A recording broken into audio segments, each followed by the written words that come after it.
चलिए अब बात करते हैं इंपॉर्टेंट सीरीज मेथड्स के बारे में। And this is a list of methods. In methods को हम डेटा फ्रेम के ऊपर भी अप्लाई कर सकते हैं and we already applied in last videos.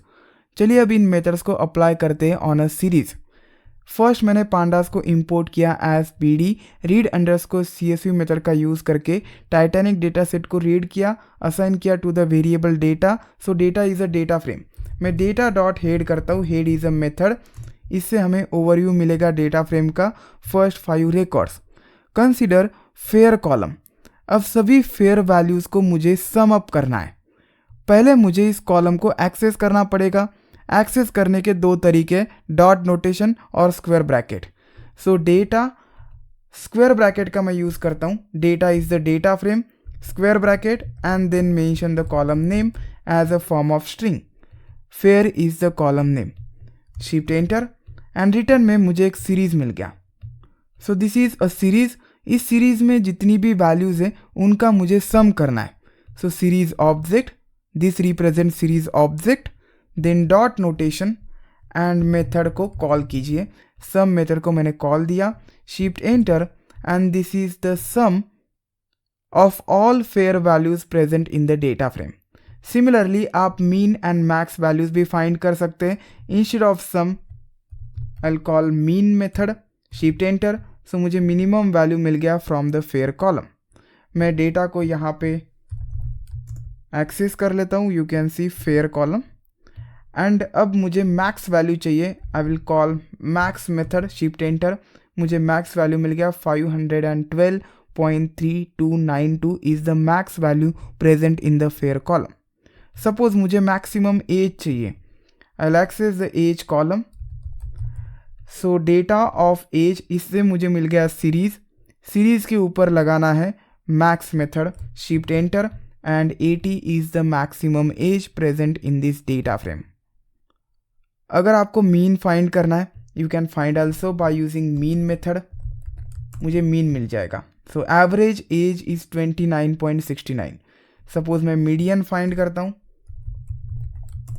So this is the middle value 28.0। Suppose मुझे मोड फाइंड करना है। आई will call the mode. Most frequent value is 24। So most of the people का एज 24 है। Suppose as की जगह पर मैं name पास कर देता हूँ, a string value, a string column. Shift enter and इस केस में मुझे मोड का कुछ इस तरीके का वैल्यू मिल गया। सपोज मैं सम करता हूँ तो कॉन्कैटिनेशन हो गया सभी वैल्यूज़ का।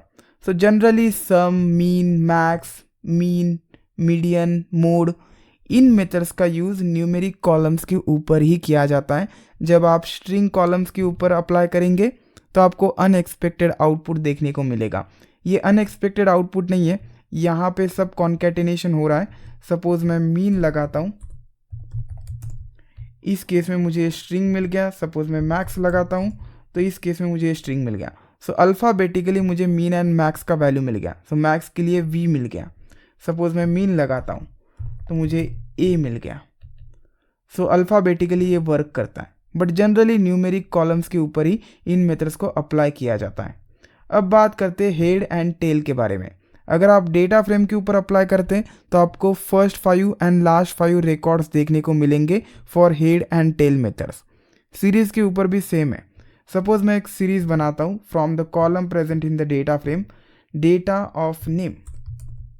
सो this is a series and series में मुझे first 5 records and last 5 records दिख रहे हैं। यहाँ पे मैं लगाता हूँ डेटा ऑफ नेम को असाइन करता हूँ to the variable column. So column में अब एक सीरीज़ है, मैं कॉलम को प्रिंट कर लेता हूँ। And now I will say column dot head.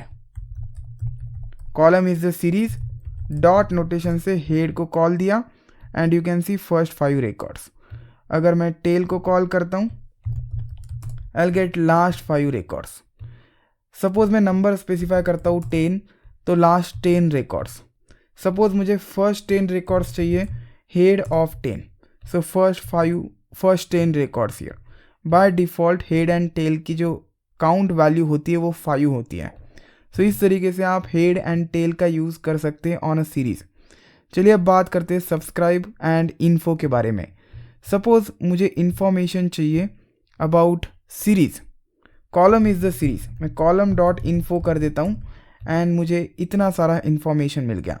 Suppose आप डेटा फ्रेम के ऊपर अप्लाई करते हैं इन्फो को, डिफरेंस देखिए, इसमें आपको पहले डेटा टाइप मिल जाता है, यहाँ पे सीरीज़ मिल गया, यहाँ डेटा फ्रेम, देन इंडेक्स का range 891 entries, similar here, then series name किससे बना है, नेम कॉलम से बना है, अगर आप मैन्युअली बनाते तो यहाँ पे नल होगा, देन नॉन नल काउंट 891 इस केस में। डेटा फ्रेम के केस में हर एक कॉलम के बारे में इंफॉर्मेशन मिलती है, सीरीज़ में मेमोरी यूसेज मिलेगा, डेटा टाइप्स मिलेगा, नॉन नल वैल्यूज़, सीरीज़ का नेम क्या है, देन रेंज इंडेक्स, इंडेक्स की इंफॉर्मेशन मिलेगी and data type of the series. अब मैं डिस्क्राइब मेथड का यूज़ करता हूँ, कॉलम डॉट डिस्क्राइब। कुछ ऐसी इंफॉर्मेशन मिल गई, काउंट मिल गया नॉन नल वैल्यूज़ का, 891 नॉन नल वैल्यूज़ है in column series, then unique values है 891। सो कॉलम में डुप्लीकेट वैल्यूज़ एग्जिस्ट नहीं करती है, कॉलम इज़ अ नेम, तो सभी नेम यूनिक है, column is nothing but a name, सभी वैल्यूज यूनिक है। देन टॉप वैल्यूज़ ये है, फ्रीक्वेंसी वन टाइम ऑकर हुआ है। सपोज मैं कॉलम और सीरीज़ बनाता हूँ from the fare column, data of fair, this is nothing but fair series, and इसके ऊपर मैं लगाता हूँ describe dot describe, shift enter, and इस केस में मुझे काउंट मिल गया नॉन नल वैल्यूज़ का, mean, standard deviation, minimum and maximum values, 25 percentile, 50 percentile, 75 percentile. So fair एक न्यूमेरिक कॉलम है, सो इस केस में हमें न्यूमेरिक एट्रीब्यूट्स मिल गए। जो कॉलम था ये नेम कॉलम से बना था, so this is a name, object value है, न्यूमेरिक वैल्यू नहीं है, तो इस केस में मुझे count, unique, top and frequency मिल गया। इस केस में मुझे mean, max, 25 percentile, mean value नहीं मिला, ये सिर्फ न्यूमेरिक कॉलम्स के लिए ही मिलेंगे।